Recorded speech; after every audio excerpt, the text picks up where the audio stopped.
right, ladies, welcome to Deep Core Connection. We got about 10-ish minutes of focusing on our deep core here. So we're gonna start first of all on our backs, lengthen out your body here, and we're gonna practice some breath work and how that is supposed to feel with your pelvic floor, with your core. So first things first, you wanna find a nice neutral spine here. That does not mean that you're pressing your back against the ground, because when I do that, I'm pushing my hips up and my spine is not neutral, okay? So you want to have it, so you just have a slight little bit space between the floor and your back, okay?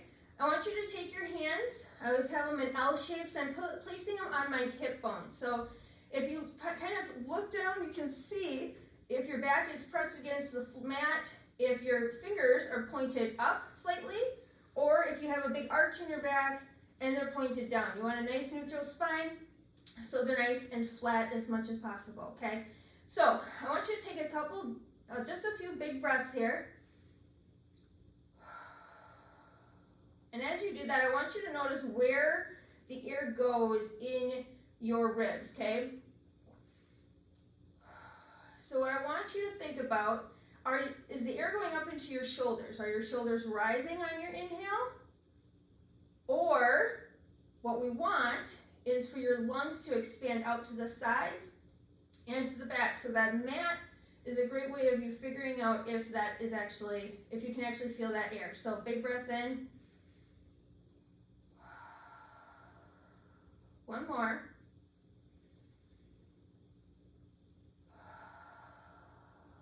Good. Now, on your inhale or on your as you breathe in, on your exhale, what I want you to think about just before you exhale is lifting your pelvic floor, not squeezing your tush, not squeezing your butt, lifting your pelvic floor, and then engaging that TVA, pulling those hip bones in. So big breath in, and then lift. Should feel that TVA. Big breath in.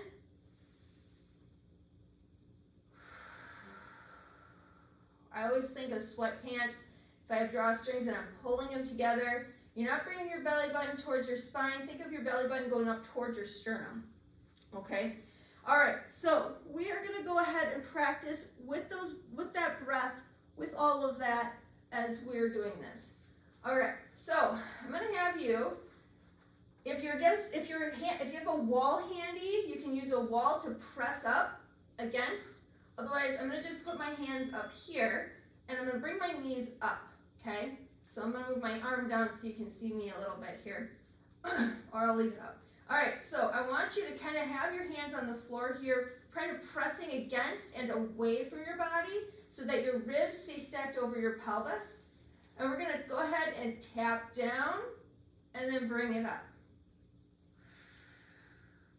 Now take one of your hands and place them on your belly. Okay? What I want you to notice is if you have a bread loaf. So the bread loaf is the rectus abdominis doming up. Okay? A lot of people tend to get that, and while that's not bad in itself, it's giving you a sign that maybe your obliques and your transverse abdominis are not working the way that you want them to right now. So you need to try to feel down here and see if you can feel that bread loaf. Now the harder an exercise gets, the more difficult it is to maintain that, and that's kind of telling you where you need to be. All right, next up, we're gonna stay right here. If you want, you can also go into a dead bug, so arms as well. So we're gonna extend the legs, bring them up, and extend. So this is where you would pay attention to see if you have that bread loaf going on. And if you do, you back off. Maybe take the arms out and just the legs. Maybe the legs don't go down as far. You want the core, the obliques, and the transverse abdominis to work with your rectus abdominis, that six pack, so that you can maintain that core control and have that nice flat belly instead of that big dome. And of course, if it's not doming, but instead caving in, and you see a diastasis, this is also, all these exercises are great for all of that. Again, you want to maintain that core control and back down if you need to. Good, let's finish this one up. Awesome. All right, you're gonna grab your resistance band and you're gonna put it around your feet, okay? So, we're gonna lay down our backs again. This is a resisted open book. So you're gonna open up your feet and then come back in. So again, maintaining that neutral spine. You're not flattening it completely against the floor. Breathing in.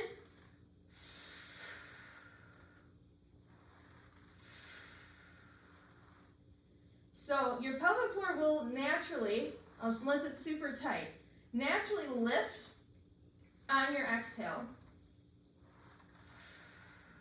But what you want to do is really kind of focus in on that and feel it lift. Good. All right, bring those feet down. We're going to go into some marches here, so marching it out. Again, find that core. See if you can maintain that TVA resistance here, that control.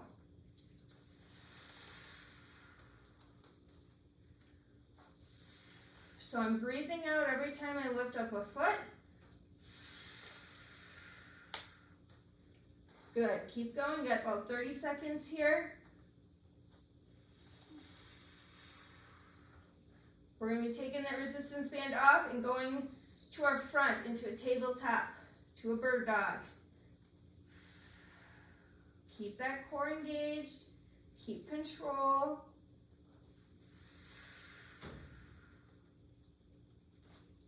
Try not to let your hips swing at all. If they're swinging, your core is not in control. Good. Go ahead and take that band off. You can put it to the side here and then roll on over. All right, going into a tabletop. So again, you can go ahead and just use the legs, or you can add arms here too for that bird dog. But what you want to focus on is this could be very easy if you wanted it to, right? But what you want to focus on is keeping those hips down, that spine neutral, and not letting anything move here, because your core is engaged and connected. Keep going. You're going to grab your ball for the next ones.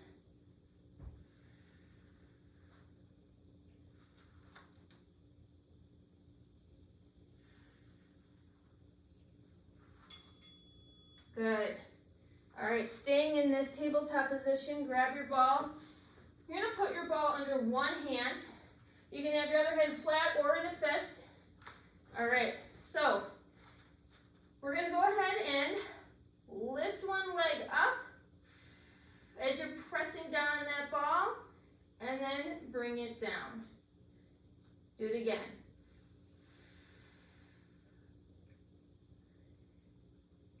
If you're finding that you're moving around a lot, that ball creates a lot of instability to your core. If you're finding you're just kind of like wobbly, then keep both knees on the ground, and I just want you to press against that ball and then relax. So my back isn't arching. I'm keeping my core engaged. I'm thinking about pulling my hip bones in as I'm doing this, okay? All right, other side.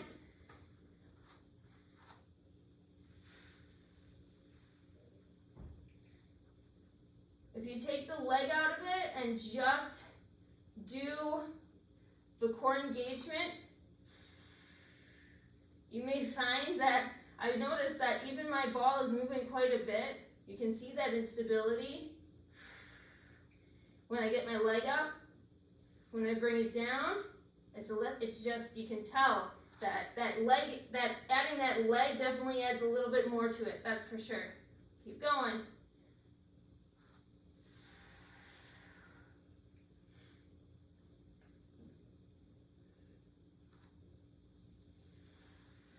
We got one more here, you guys.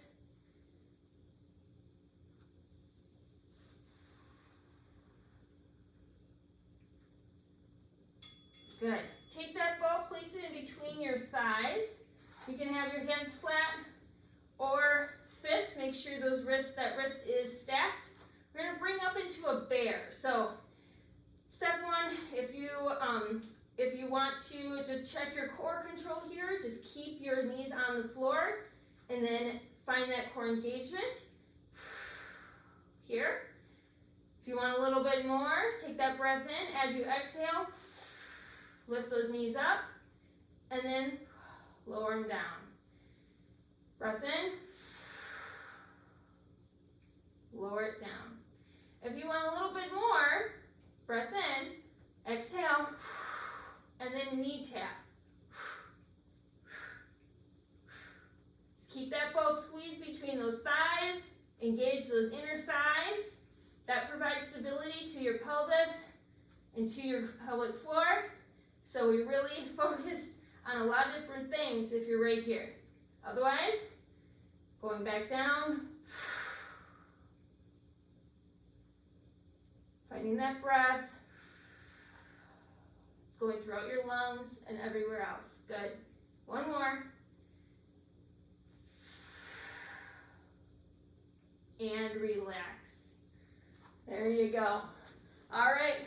That was about 11 minutes of work, you guys. If you want, you can repeat that whole thing. Just remember, you want good core control. That means maintaining that pelvis, the ribs stacked over that pelvis, keeping that core in control with your breath, and always working with your pelvic floor to stabilize your entire body. All right, have an awesome day. Thanks.